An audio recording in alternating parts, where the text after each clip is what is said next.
Elias Thorne, a man who staked his career on the absolute certainty of Euclidean geometry, believed that humanity's deepest fear was not found in the shadows or in folklore, but in the violation of logic. For years, he carried his differential GPS unit, a sleek instrument of cold, mathematical truth, around the country, proving that every piece of property, every border, and every angle could be reduced to an undeniable coordinate.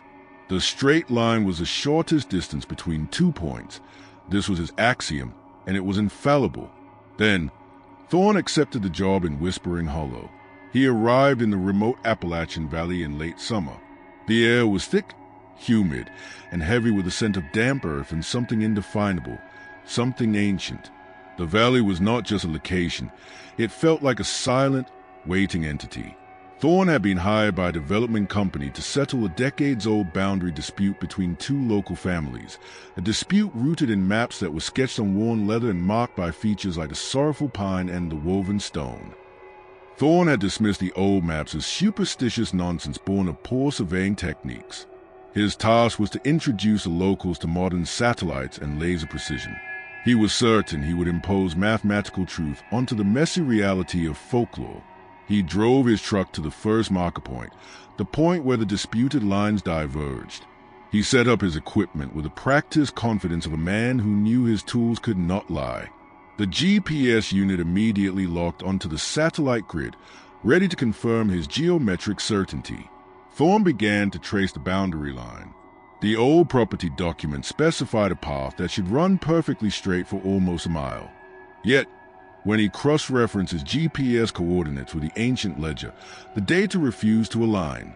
The ledger indicated that after approximately 800 meters, the line curved 3 degrees to the south, despite the area being flat, unobstructed forest. According to his calculations, that curve was illogical. It introduced unnecessary area and conflicted with modern ownership deeds. Thorne assumed the original cartographer was drunk, fatigued, or working with a hopelessly corrupted compass. He ran the GPS analysis 10 times. Each time, the GPS insisted on the straight, Euclidean line. The old maps insisted on the irrational curve. Thorne decided to walk the crooked path laid out by the 19th century map. As he moved, he noticed a chilling inconsistency. Along the exact, curved line shown on the map, the forest floor was diseased, twisted, and bent. Yet, 1 meter outside that path, on the straight line where the boundary should have been, the vegetation grew straight and healthy. It was as if the ancient, crooked line was a continuous infection on the terrain. It was the first time Thorne felt a profound dread that wasn't born of shadows, but of structural contradiction. His focus was interrupted by a presence. Elias Thorne, an old woman from the valley, approached him, her gaze unsettlingly dry. She did not ask what he was doing. She simply watched him work near the first marker stone. Thorne attempted to be professional. "I am establishing a permanent boundary marker.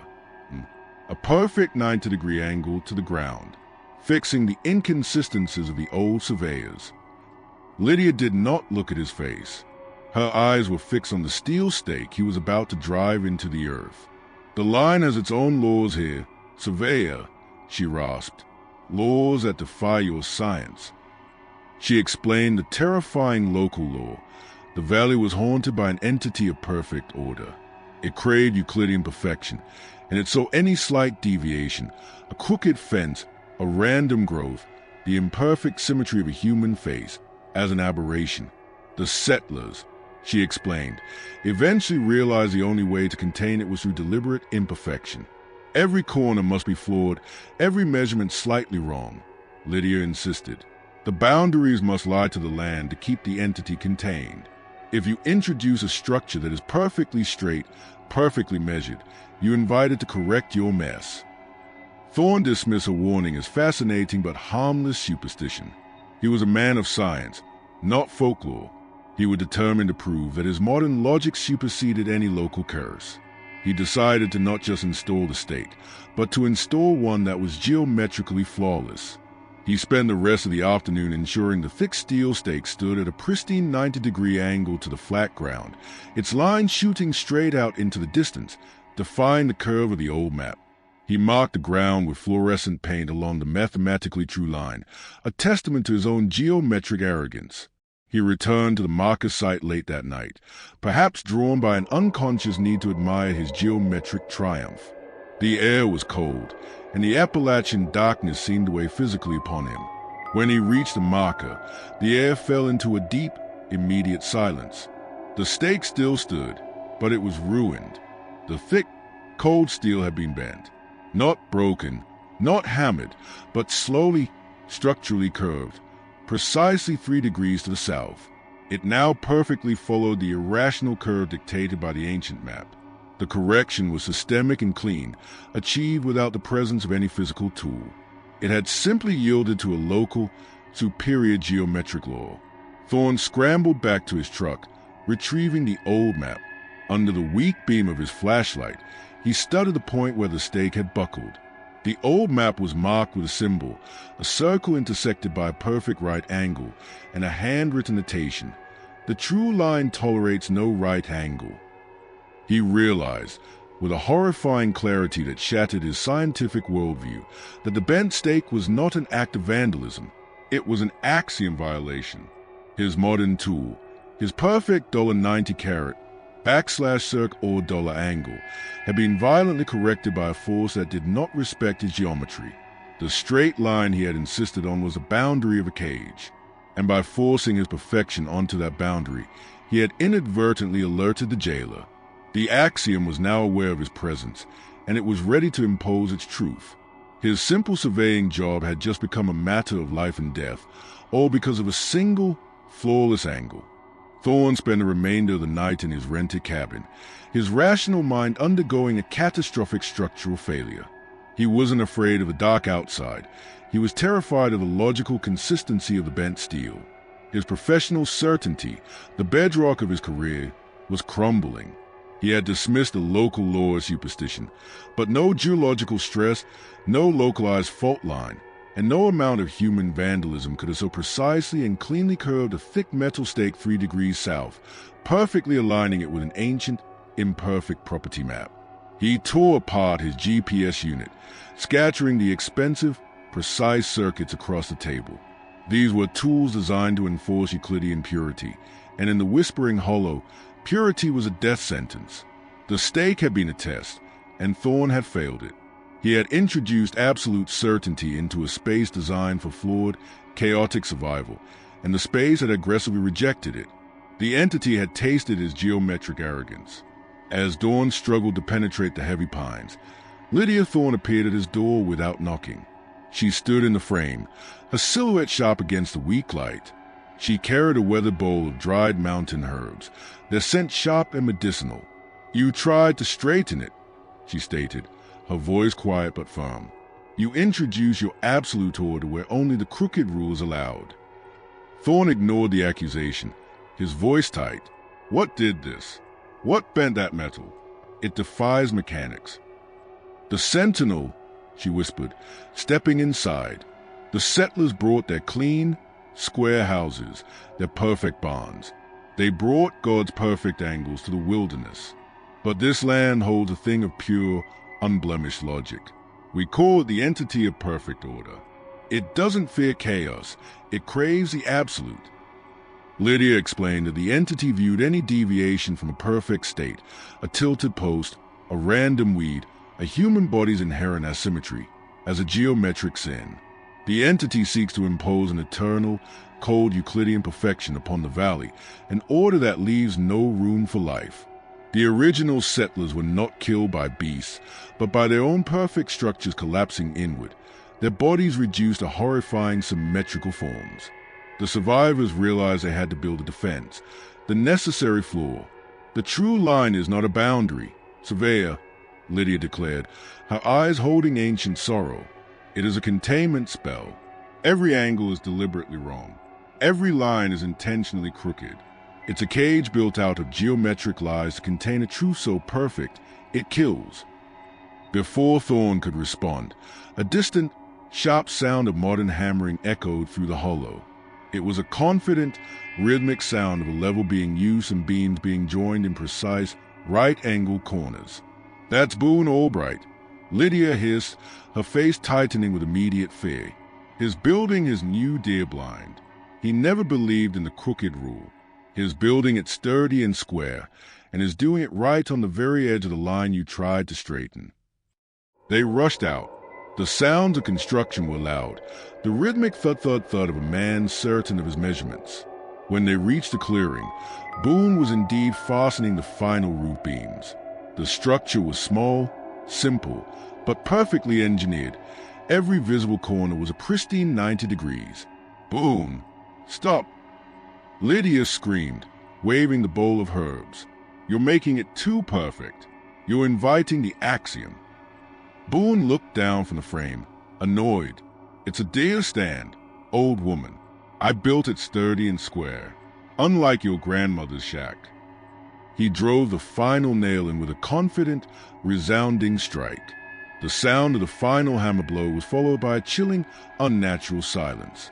The air itself seemed to press down, extinguishing all ambient sound.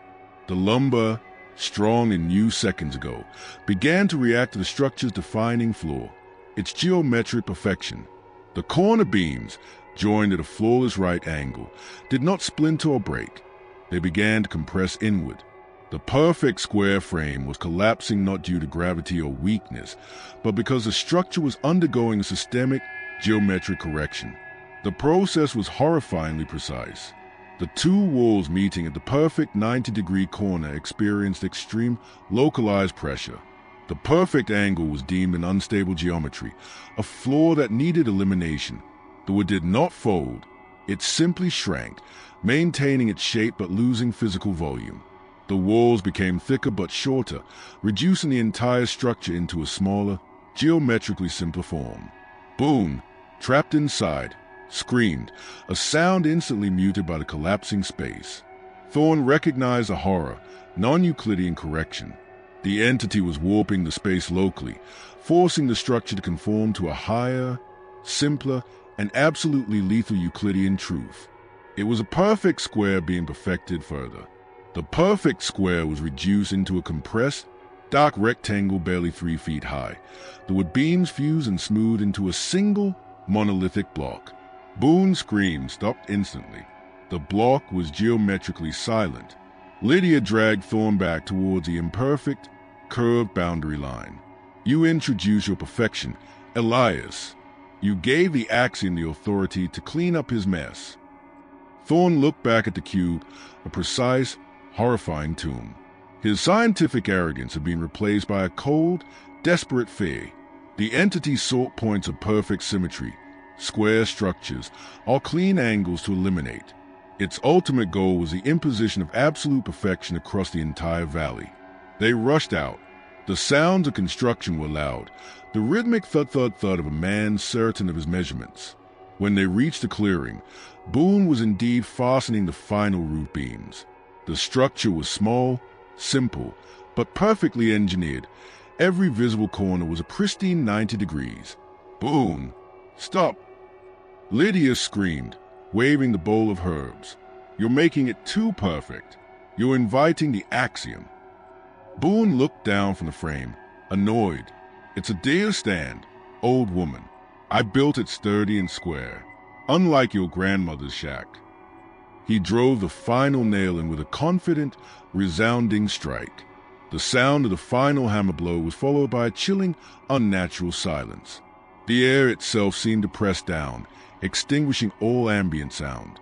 The lumber, strong and new seconds ago, began to react to the structure's defining flaw, its geometric perfection. The corner beams, joined at a flawless right angle, did not splinter or break. They began to compress inward. The perfect square frame was collapsing not due to gravity or weakness, but because the structure was undergoing a systemic geometric correction. The process was horrifyingly precise. The two walls meeting at the perfect 90-degree corner experienced extreme, localized pressure. The perfect angle was deemed an unstable geometry, a flaw that needed elimination. The wood did not fold. It simply shrank, maintaining its shape but losing physical volume. The walls became thicker but shorter, reducing the entire structure into a smaller, geometrically simpler form. Boone, trapped inside, screamed, a sound instantly muted by the collapsing space. Thorne recognized the horror, non-Euclidean correction. The entity was warping the space locally, forcing the structure to conform to a higher, simpler, and absolutely lethal Euclidean truth. It was a perfect square being perfected further. The perfect square was reduced into a compressed, dark rectangle barely 3 feet high. The wood beams fused and smoothed into a single, monolithic block. Boone's scream stopped instantly. The block was geometrically silent. Lydia dragged Thorne back towards the imperfect, curved boundary line. You introduced your perfection, Elias. You gave the axiom the authority to clean up his mess. Thorne looked back at the cube, a precise, horrifying tomb. His scientific arrogance had been replaced by a cold, desperate fear. The entity sought points of perfect symmetry, square structures, or clean angles to eliminate. Its ultimate goal was the imposition of absolute perfection across the entire valley. The shock of witnessing Boone's correction, his perfect, cubic tomb, did what no geological anomaly or unexplained phenomenon could. It shattered Elias Thorne's belief system. His scientific arrogance had been pulverized along with Boone's body. He knew, deep in the marrow of his being, that his expensive, flawless tools were not instruments of truth but weapons of mass destruction, capable of introducing fatal perfection. Back in the cabin, he didn't even look at the sleek, straight edges of his laptop or the precise 90-degree corners of the room. He wrapped his GPS and laser theodolite in heavy, damp canvas and shoved them into a dark corner. They were too clean, too honest, and too deadly. His mind was a battlefield where Euclidean certainty fought a losing war against non-Euclidean terror. He would wake up in a cold sweat, seeing perfect grids overlaid on the ceiling, his brain frantically trying to calculate the force vector required to warp a straight line 3 degrees. The only constant in his life was the unsettling presence of Lydia, who, seeing his brokenness, did not offer comfort but severe, necessary education. "You fear the crookedness," Lydia said one morning, watching him flinch at the sight of a deliberately bowed wooden beam in the cabin wall. "Your mind screams when a line isn't true. That is your weakness, Elias. You must learn to lie to the earth to keep it safe." The learning process, the crooked lesson, was agonizing. Lydia used worn twine, splintered sticks, and pebbles, tools that predated standardized measurement. Their task was to build a hypothetical safe boundary, a small perimeter where the entity could not operate. "Start with a corner," she commanded. "Use your theodolite to find true north." Elias instinctively measured the required 90 degrees. "There! Perfect." Lydia seized the twine and pulled the angle wider, forcing it to 93 degrees. "Wrong," she snapped. "That angle is too rational. It can be easily corrected back to 90. The entity needs only a slight nudge. You must build an angle that is intentionally absurd, one that defies simple mathematical correction." She made him measure an angle of $97.4 degrees, then the opposing side at $83.1 degrees. The resulting structure was an ugly, distorted trapezoid, awkward and nauseating to his scientifically trained eye. Every time he tried to clean up a measurement, even attempting to round a repeating decimal number for simplicity, Lydia would strike his hand with a splintered stick. "No rounding. Rounding is an act of perfection. Leave the decimal, Elias. Let the numbers be messy." It was mental torture. His brain, trained for decades in clean abstraction, fought the purposeful sloppiness. He had to suppress the urge to correct the world around him. He had to learn the logic of chaos. Lydia taught him that survival depended on mastering this treason against the square. After 3 days of this intensive psychological training, Thorne was ready to gather the necessary instruments for the mission ahead.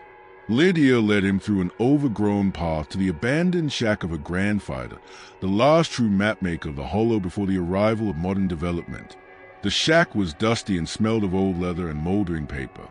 Inside, Thorne found a literal surveyor's graveyard, a tripod compass with its needle permanently skewed 3 degrees east, surveying chains that were rusted and stretched, making every official foot exactly $12.5 inches, and an old theodolite whose lens had been intentionally misaligned, creating a slight, perpetual double vision when sighting a marker. These weren't broken tools. They were instruments of deliberate geometric imperfection. They were designed to lie to the earth, to map chaos safely. Thorne carefully packed these relics, leaving his own perfect tools behind. He had embraced the necessary deceit. Lydia then unrolled the thick leather map, the true containment spell. Together, they traced a true line, which snaked and curved, intentionally avoiding any clean geometric formation. "The entity is moving quickly now," Lydia said, her finger tracing the final section. "You weaken the southern boundary. It will rush straight for the terminal point." The terminal point was where the containment boundary was supposed to seal itself. Everywhere else, the line curved with the necessary flaw. But in the far northeastern section, marked on the old map as the scars of the Iron Heart, the line did not curve. It converged with another boundary, forming a perfect, stark, and mathematically pristine right angle. "The first settlers," Lydia recounted, her voice heavy with the weight of ancient error, "they thought they could trap it with their own logic. They built a structure there, the entrance to an iron ore mine, and they made the entrance perfect, a final, pristine 90 degrees. They thought it would contain the axiom forever. They built the geometric trap. The structure was an act of terrible hubris, a mathematical sacrifice that had gone wrong.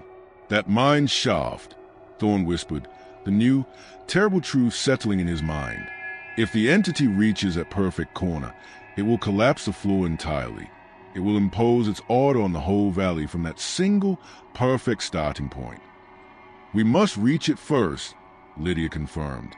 "And we must introduce chaos to that final, fatal right angle before the axiom consumes its final prey." Thorne strapped the skewed compass to his belt. He was ready to navigate using only lies. They set out immediately, using the crooked instruments to follow the deliberately bent true line. The sun was setting, casting long, geometrically confusing shadows. The terrain wasn't just steep, it was actively defying visual perspective. Hills that looked flat were actually sharp inclines, and paths that looked straight veered off at odd angles. The entity was already preparing the field, warping the space around the path, softening reality in anticipation of its perfect victory. Lydia walked ahead, navigating the necessary imperfections. Thorne stumbled behind, his mind fighting the visual distortion. The final geometric trap lay ahead, a perfect 90-degree portal built decades ago, now waiting for its master. If they failed, the Appalachian geometric axiom would be imposed, reducing every living thing in the valley to cold, silent symmetry. They were walking toward the last perfect corner, and Thorne knew he had to discard every single geometric truth he had ever held dear to survive the journey. The axiom was waiting for him to make one last mistake, to walk straight. The journey toward the scars of the Iron Heart, the site of the geometric trap, was not merely a hike, it was surrender to geometric falsehood. With every step, Elias had to rely entirely on the deliberate flaws of his new tools. He sighted the path through the misaligned lens of the old theodolite, trusting the double vision over his own sight. He checked the boundary against the compass that lied by 3 degrees. To his rational mind, the compass was broken, the theodolite useless. Yet, when he attempted to correct the compass reading, even slightly, the path ahead seemed to twist and contort violently, signaling imminent danger. He had to trust the lie to find the truth. Lydia moved with grim certainty, guiding them along the narrow, intentionally crooked path of the true line. The forest here was oppressive. The trees did not just grow. They seemed to be holding their breath, their branches forming angles that were almost, but not quite, symmetrical. They walked for hours, and the psychological strain on Thorne was immense. He fought the urge to calculate, to measure, to impose a clean logic of a grid onto the chaotic landscape. Every time he slipped, a thought of a perfect square, a quick glance at the line as it should be, he felt a faint, cold pressure on his temples, a psychic erection seeking to pull his mind into the axiom's deadly order. As they progressed, the entity's influence became terrifyingly obvious. They passed remnants of structures that had dared to introduce too much perfection. They found the foundation of an old hunting cabin, where the stone walls had clearly been laid at a precise 90-degree angle. The cabin itself was gone, but the ground around the foundation had been violently warped. The air above the perfect square was compressed, and the stone blocks themselves were pitted and smoothed, as if the space they occupied had been physically squeezed, simplifying the structure back to its most basic, two-dimensional shape. They came across a cluster of rock formations where an early settler had carved a geometric pattern, a perfect circle containing a cross. The cross was now almost invisible. The rock had slowly grown over the horizontal bar, but the circle was unnaturally pristine, its perimeter sharp and clean. The entity was not destroying, it was purifying. It was eliminating the messy, flawed intersection of the cross, leaving only the simple, perfect shape of the circle. "It prepares the canvas," Lydia whispered, her voice strained. "It clears away the noise before it paints its masterpiece." Thorne realized that the entity wasn't mindless. It was an intelligence of absolute simplicity and perfection. He had feared a beast, but he was facing an omnipotent mathematical law, a force that simply corrected geometric inconsistencies. And they were walking straight into the most consistent inconsistency in the valley, the final, perfect corner. The air began to thicken as they approached the mine entrance, marked only by the name Iron Heart Mine carved into a crumbling stone archway. The geometric trap. Hey, the terror was no longer structural. It was spatial. The landscape began to defy visual perspective. A massive boulder 50 yards away suddenly appeared to be only 10 feet away, its edges sharp and intimidating. When Thorne tried to walk toward it, he found that the distance stretched, the forest floor rippling and contracting under his feet. The space was non-Euclidean, subtly pulling everything toward the gravitational center of the axiom. The mine entrance itself, a dark aperture in the hillside, was surrounded by a perceptible distortion, a faint, oily shimmer in the air that made the perfect $90 carat /circ dollar angle of the stone lintel look utterly lethally sharp. Thorne glanced at his theodolite lens. The deliberate misalignment, the double vision he was using to navigate, was the only thing protecting him. If he looked at the entrance with his naked eye, his mind tried to impose sanity, and the distance instantly became impossible to judge, risking a collision with the warped space. Lydia stopped 20 yards short of the stone archway. Her face was pale, and her eyes, normally so sharp, were clouded with exhaustion. "This is as far as I go," she stated, placing her hands on a large, crooked pine tree, one that had clearly been warped and scarred by the entity, yet survived due to its stubborn refusal to grow straight. "The space is correcting too fast," she explained. "It knows you are coming. Your mind, even with the training, is still weak against its truth. I cannot enter the immediate zone. If I am corrected, my flaw will become their weapon." She pulled a small, dried bundle of herbs and twine from her apron. "I must introduce an act of maximum chaos now, a sacrifice of the unnecessary." Lydia began a low chant, a rhythmic, guttural sound that seemed to have no discernible pattern or language. It was chaos made audible. As she chanted, she began to twist the twine around the scarred pine, creating a complex knot that was geometrically baffling. Too many loops, too many overlaps, no discernible center point. It was an act of anti-perfection, a desperate prayer to entropy. "This knot," she gasped, tightening the twine until the knuckles went white, "is pure chaos. It will serve as a momentary buffer. It will confuse the entity, forcing it to expend energy correcting this area first.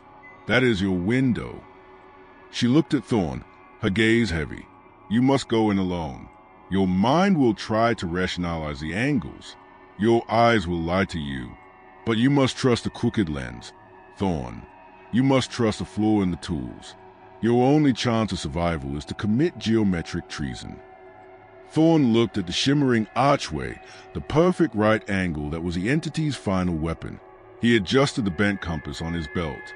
He was no longer a surveyor. He was a saboteur. The entity was waiting for him to correct the final line. He stepped over the true line, entering the zone where perfection reigned, and felt the cold, crushing pressure of absolute order settle over him. The shift from the chaotic imperfection of the true line into the final field of the geometric trap was instantaneous and physical. Elias felt the cold pressure of absolute order settle over him, an invisible, crushing weight that demanded symmetry. The air was unnaturally crisp, and every sound, the rustle of his clothing, the crunch of gravel, was sharp and distinct, a perfect auditory line. His own body felt offensively messy. His breath was too shallow, his heartbeat too erratic, his posture an asymmetrical insult to the space. He fixed his gaze through the deliberately misaligned lens of the antique theodolite, the only barrier protecting his sanity. The mine entrance, the perfect, pristine right angle of the stone archway, shimmered lethally in the oppressive stillness. As he walked toward it, the space played tricks. The archway seemed to shrink as he approached, then suddenly stretch out impossibly far, defying the linear progression of his steps. He relied on the bent compass, which, by its nature of being wrong, held the one single truth that could guide him safely through the escalating non-Euclidean distortions. He noticed the remnants of Lydia's chaos buffer, the intricately twisted knot on the pine tree. A faint, dark energy seemed to be pulling at the complex fibers, but the knot's sheer geometric absurdity, its lack of any discernible pattern or end, was confusing the entity. The knot was too imperfect to correct efficiently, buying him precious moments. He reached the archway. The stone blocks of the entrance were immaculate, their joints fused at the $90 carat /circ dollar angle with a precision that belied their age. The sheer geometric consistency radiated a hostile stillness. He passed through the perfect angle and entered the darkness of the Iron Heart mine. The interior was not a mere tunnel. It was a sealed chamber, carved out of the rock to be a shrine to Euclidean forms.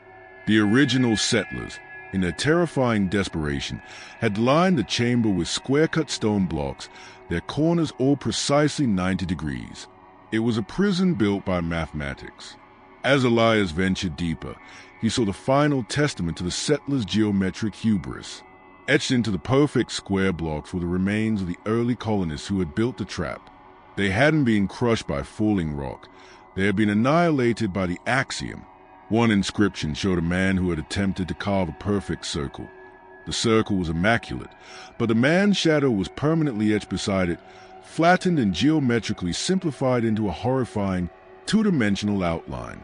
Another area showed a small stack of supplies, perfectly square crates, that had been compressed into a clean, smooth, silent cube. The entity had turned the prison into its temple of purification. He reached the center of the chamber. There was no monster, no looming shadow. There was only the axiom. It manifested as a wave of overwhelming, cold clarity. It was a mental assault that attacked the core of his being, demanding absolute alignment. His thoughts instantly became pristine, his mental calculations flawless. Every equation he had ever struggled with was suddenly simple, beautiful, and absolutely correct. The entity was not using force. It was using pure, irresistible mathematical truth. Align, correct, simplify. The voice was not audible, but directly geometric, a blinding vision of perfect planes, flawless spirals, and crystalline symmetry. The entity showed him the beauty of his perfect 90 state, the mathematical necessity of Boone's crushing. It was seductive, promising eternal peace through absolute, crystalline order. Thorne's mind, starved of logic by the crooked training, was collapsing under the beauty of this absolute truth. He found himself smiling, reaching out to embrace the perfect symmetry. Be perfect. Be still. He fought back with the only weapon he had, imperfection. He forced his hands to tremble. He forced his eyes to jump.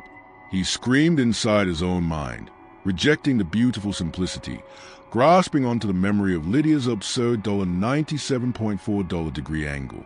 He fumbled for the final instrument, a large piece of rusted iron lattice he had retrieved from the shack, a piece of scrap metal with dozens of random, asymmetrical bends, deliberately mangled. The nexus of perfection was the final element, a large, flawlessly carved granite seal built into the chamber wall, positioned in the precise dead center, the perfect right angle of the entrance. This seal was a final, perfect 90-degree lock on the cage. Thorne knew what he had to do. He had to commit geometric treason.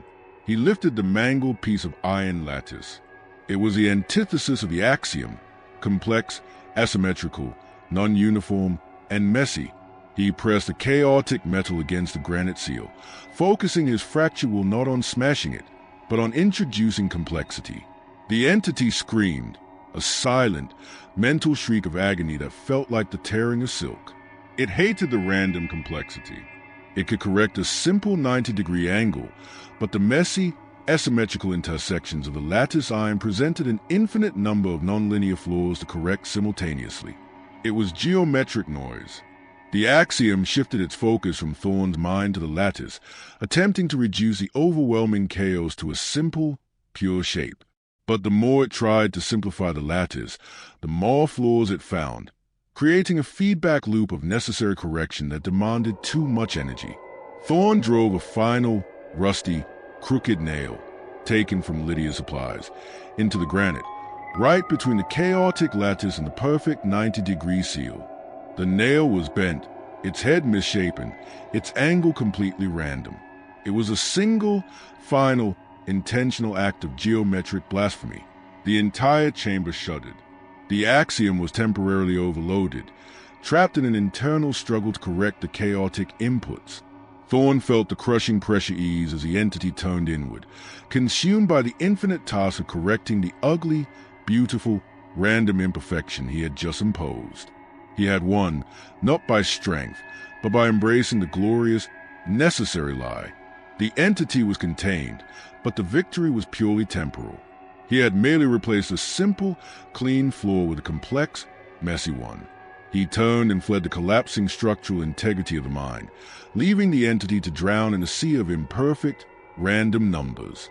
Elias Thorne did not walk out of the iron heart mine. He fell out. The moment the crooked nail bit into the perfect granite seal, the entire structural integrity of the mind collapsed not due to physical strain, but due to geometric panic.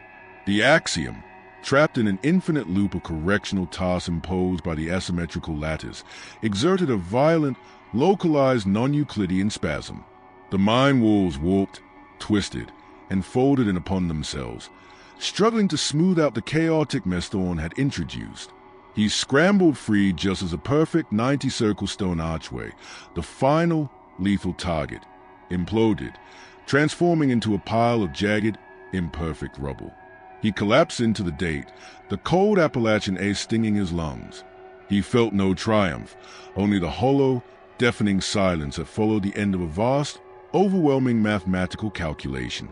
He found Lydia waiting near the scarred pine, the intricate knot she had tied still holding firm, now coated in a fine layer of dust. She did not ask if he had succeeded. She looked at his eyes, which were wide and filled with a frantic, internal confusion. "The silence is the answer," she said, her voice dry and weary. "The entity is contained. It is busy correcting your mess." The valley, having been under the psychic pressure of the axiom for so long, seemed to exhale. The strange, non-Euclidean distortions around the true line began to dissipate. Distances became rational again, and the shadows returned to their proper places. But the peace was fragile, and the victory had extracted profound cost from Thorne. He tried to stand up straight, but the effort felt alien. He looked at the horizon, attempting to find a straight line, the simple, unwavering boundary between the earth and the sky, and he could not. The horizon line shimmered, subtly bowing and curving, refusing to remain true. The axiom had been defeated in the external world, but its final act of self-defense was to rewrite the geometric operating system of Elias Thorne's mind. He reached up to touch the corner of the small wooden shack Lydia had stayed in. Where his hand met the two walls, the corner felt soft, yielding, and perpetually out of focus. He knew, rationally, that the corner was there, but his vision and his spatial awareness refused to register it as a perfect 90-circle angle.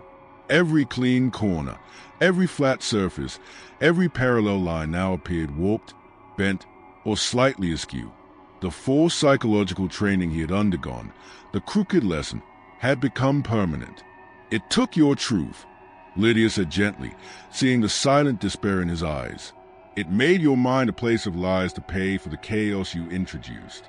You can no longer perceive perfection. Elias, you are now truly one of us. Thorne was a surveyor who could no longer trust a square. He was a cartographer whose world had become an impossible geometry. His old life, the clean logic of the city, the flawless certainty of his GPS, was gone. He was exiled, a prisoner of the flawed landscape. Lydia explained the new reality. The entity of perfect order was not destroyed. It was in geometric stasis, consumed by the infinite task of correcting the chaotic lattice.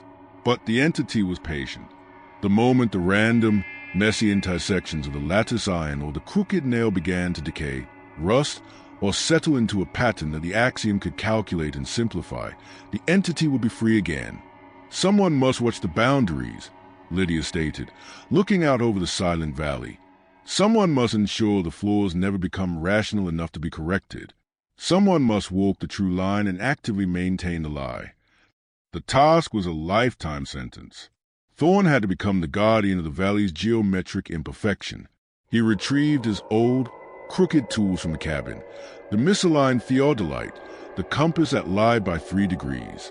These tools were no longer weapons of sabotage. They were instruments of maintenance. He walked out to the nearest property line, a long stretch of fence that was slightly bowed in the middle. With his perfect scientific mind now hopelessly corrupted, he saw that the bowl was too uniform. It was too close to being a perfect art, which the axiom could easily simplify. He took a large, irregular stone and deliberately wedged it under one post, forcing the fence line to buckle sharply in an ugly, unnecessary zigzag. He did not measure the bend. He simply made it messy. He made it awkward. He made it geometrically offensive. He looked back at the mine entrance, now just an imperfect, crumbling scar on the hillside. He knew the entity was waiting inside, calculating, struggling, waiting for the day he slipped up and introduced a pattern that could be reduced to a simple, deadly line.